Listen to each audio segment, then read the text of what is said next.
Yeah.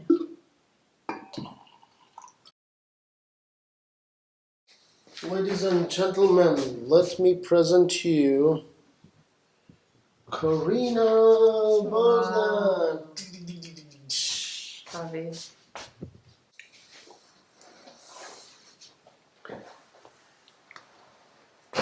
Good morning, Avi. Good morning, Brasho. It's good to see you.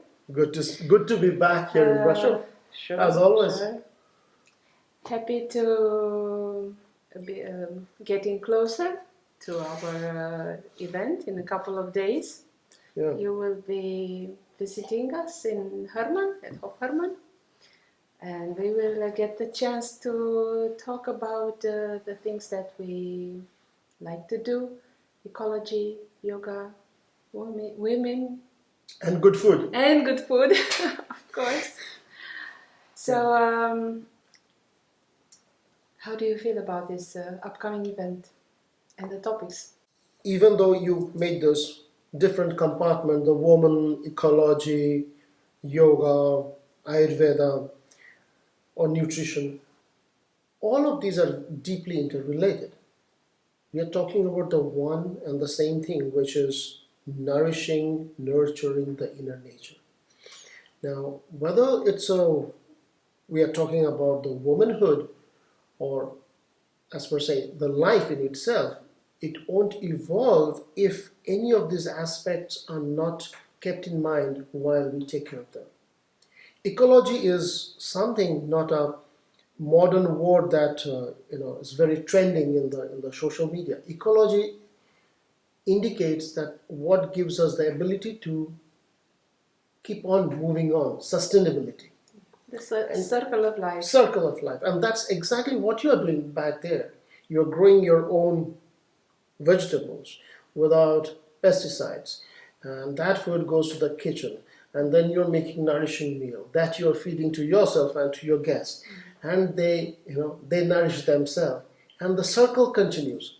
And yoga is all about that. There's a cycle of yoga. Yeah, it's good that you say that, because I'm thinking a little back to the moment when we started. And we started this project having in mind the fact that we are going to grow something for ourselves, control the quality of, make food for other people, and gradually this whole concept and what we did requires something more, less, the spiritual, part. And here is where we, at least I, met yoga philosophy, and it seemed to fit perfectly in what we were already doing. Correct. So if you can elaborate on this. As I said, yoga is a cyclic science. It's not a linear. Ego grows in a linear way, but yoga is cyclic. What we give back, we know it's a continuation of what we are receiving. And this cycle continues with the nature.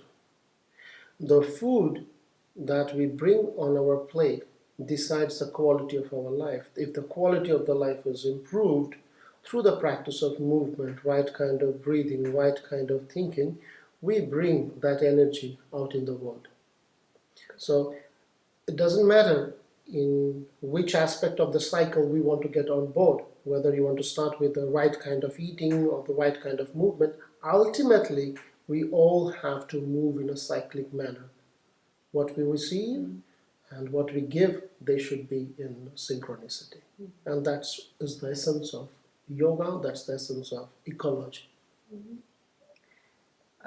We have, fortunately, in our place come a lot of young families, young women with their children, and we are happy to see how interested and concerned they are with the future of themselves, their family, their children.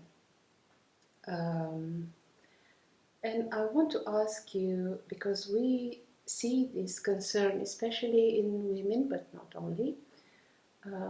Why should any woman who is watching us, why should she decide to join this event that we are hosting, and how would this information help, for instance, a young woman with small children?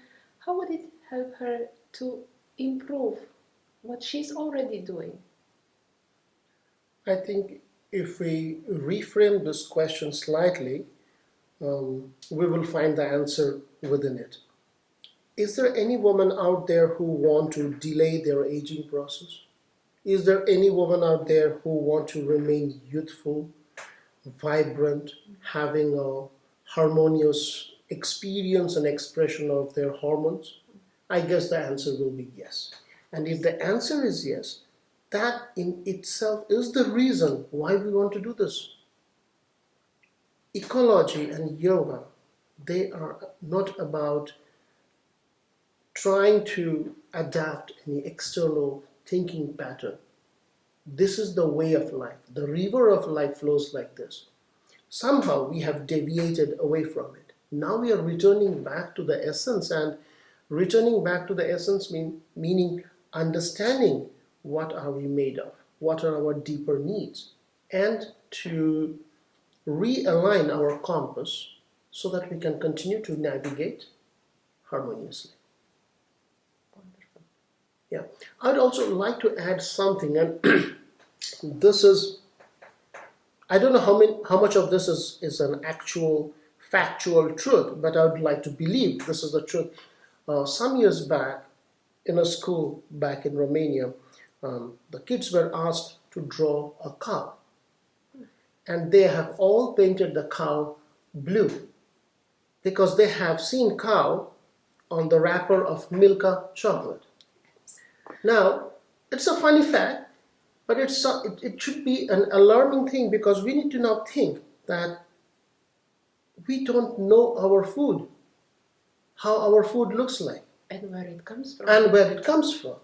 So if we can bring our younger generation closer to the source, they will learn that all the fast food that they're eating, all the packaging process the food goes through, might not be healthier for them. They can still enjoy from time to time what is tasty and flavorful, but to understand the source of the food is very important. Yes. We eat out of packets these days. Everything is coming wrapped, and that makes us very plastic. Not the food. Our essence has become very plastic. And quite inert, with less Absolutely. energy. Exactly. In yoga, we have a very clear distinction about food and their nutrition. We are not measuring food in terms of the calorie. Calorie is important, fantastic, but then there is something more to that. There are nutritional aspects, which the modern science will say, okay, how much protein, how much carbs, how much fiber, right? But then it goes to the further level. From where are we sourcing the food? Are we exploiting the nature to get this food? That has to be kept in mind, which we tend to ignore. And we can go further to that idea is every food that we're eating, what is the quantum of prana? Prana is the chi, the energy that it holds, not the calorie. Calorie and prana are different stories. When a food has to stay on the rack for, let's say, 6 months to a year, the calorie remains the same, but the prana has left. It's like when you eat something from your plate, how will you feel after 30 minutes, 1 hour? Will you feel energized? Exactly. Or you will Feel depleted. sluggish, like wanting to sleep and do nothing else? So that's a crucial factor to acknowledge, that after the consumption of my food, do I need to have multiple cups of coffee to stay Be up and able awake, to functional? work, yes. Yes. That's an indication maybe there is some modulation that you can do in the way you're consuming food. It could be you're eating too much, it could be you're eating uh, inappropriate food. Food is not necessarily benefiting you. So those factors has to be evaluated very clearly. There is one thing I have in mind and I want to ask you. For me, being involved in day-to-day life at home and doing a lot of physical work, either it is working in the garden or cooking or so, um, I often have the feeling that though I'm tired, I'm very, I don't know, full of energy and grateful, and it's a good kind of tiredness. So it's Right. almost like having a class of yoga or going to the gym. It's you're tired, but you are also I don't know. You have your heart full. So what is it exactly yoga? Is it just doing some asana, some postures, or can we extend it a little bit? If you So can clarify. the I'll try. The feel good factor that you're saying, I go through my day, even after working on the garden for a certain number of hours, I feel physically exhausted but spiritually energized. Exactly. Now, this same thing can take place while practicing yoga. And normally, when we say yoga, for many it could be the practice of postures. Some would also extend their practice into breathing technique. Some, and a much lesser percentage, will go into the working with their mind, some form of contemplation or concentration, meditative techniques. Now, all of them has this one aim, and that is we want to return back to the state of harmony. Now, harmony is not outsourced. That is our inbuilt inner nature. We deviate from that, and yoga is the journey to return back to the harmony. To balance. To balance. What happens? When we are back in harmony, we naturally shift into the eco mode, meaning that now my body is operating without a heavy consumption of energy to navigate through life. There is a spontaneous, natural state of calmness. Easefulness. Easeful. Ease, yes. Yeah. Now, this easefulness should not be confused with the word that we use in Romanian, leneș. This is not laziness. Yes. This is liniștit. You're calm. And from being calm, when you operate, your consumption of energy is low, so you automatically have more energy to expand your peripheral vision, to observe life, to absorb life, and to express life. More. Exactly. To do more. Exactly. Correct. Yeah. So that's the essence of yoga. That's the essence of yoga. Wonderful.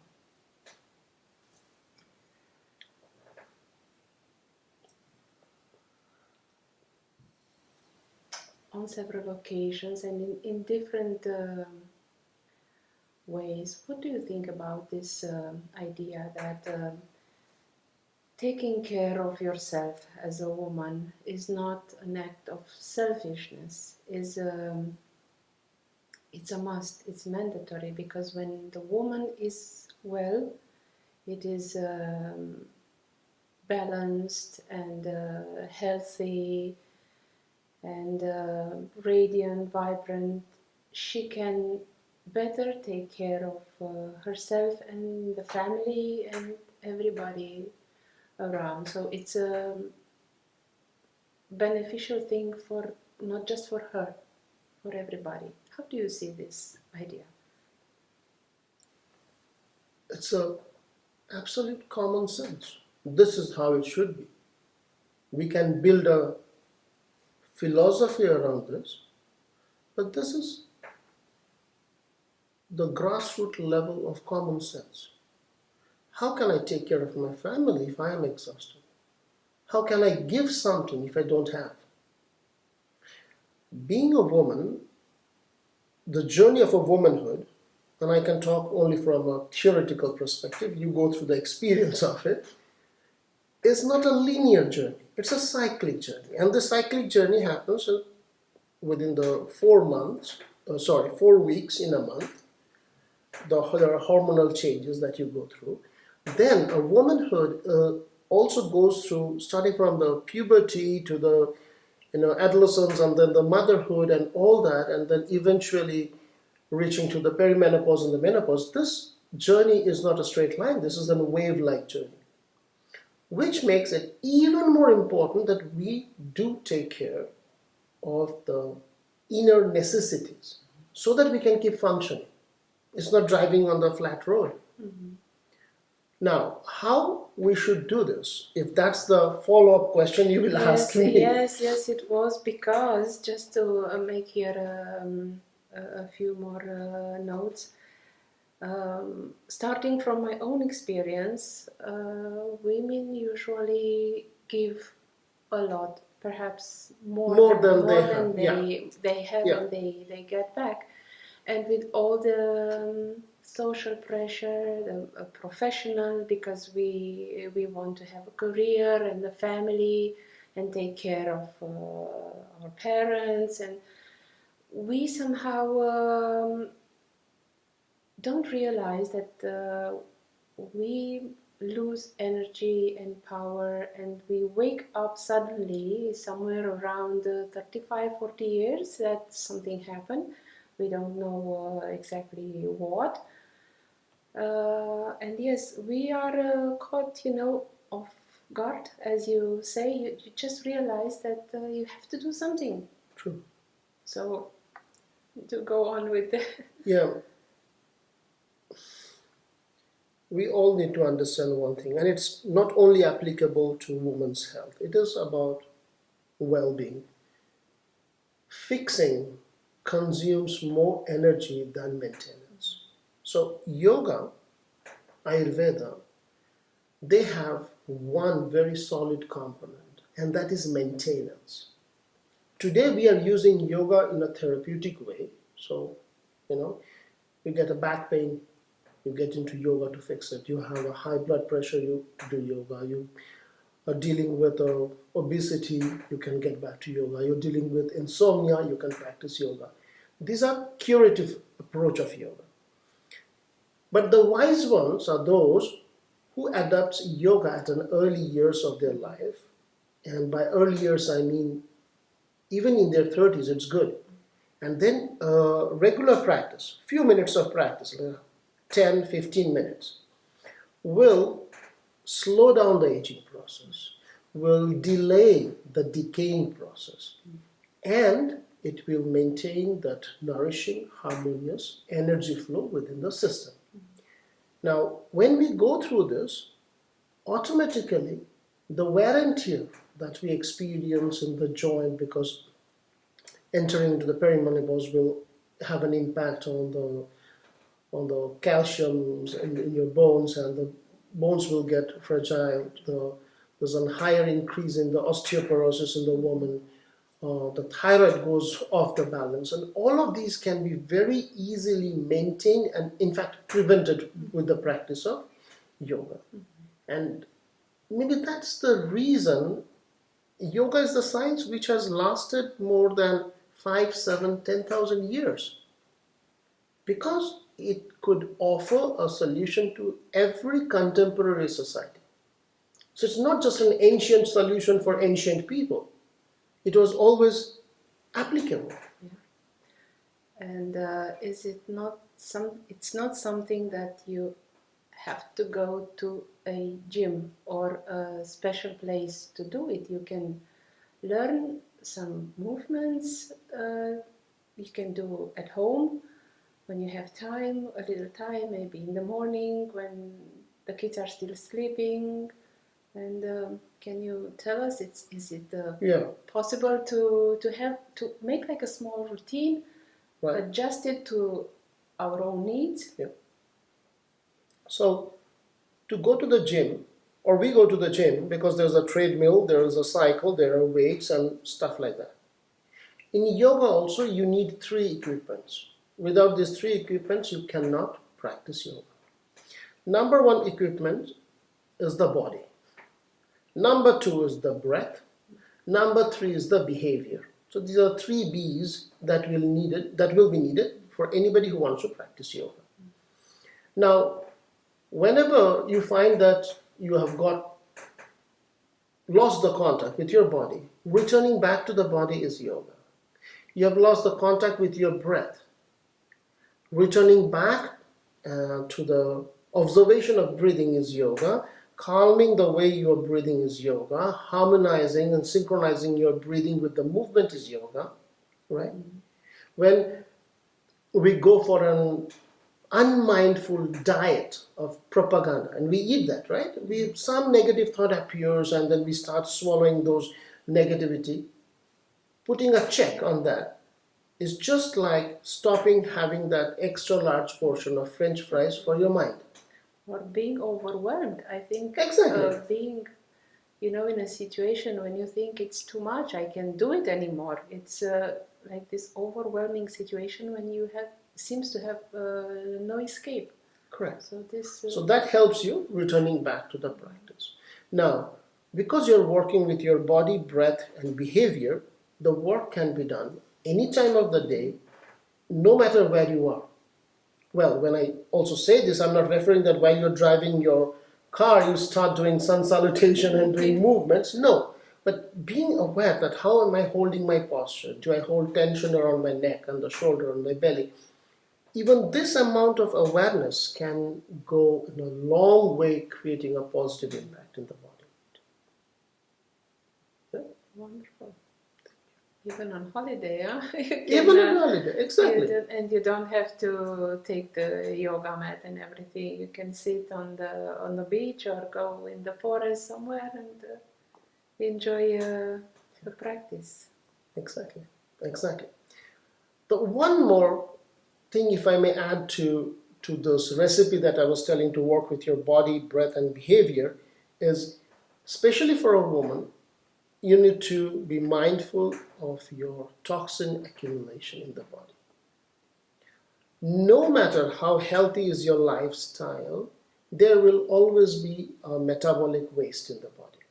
And by metabolism, I'm not referring only to the food, but the metabolizing your thinking process, metabolizing life. Emotions, unexpressed right? Unexpressed emotions, yeah. Suppressed emotion, every emotion that we put under the cover, under the carpet, they, when they stay there for long enough, they ferment, they get spoiled, strikat, and we need to find a ways and means in a harmonious way to purge them out.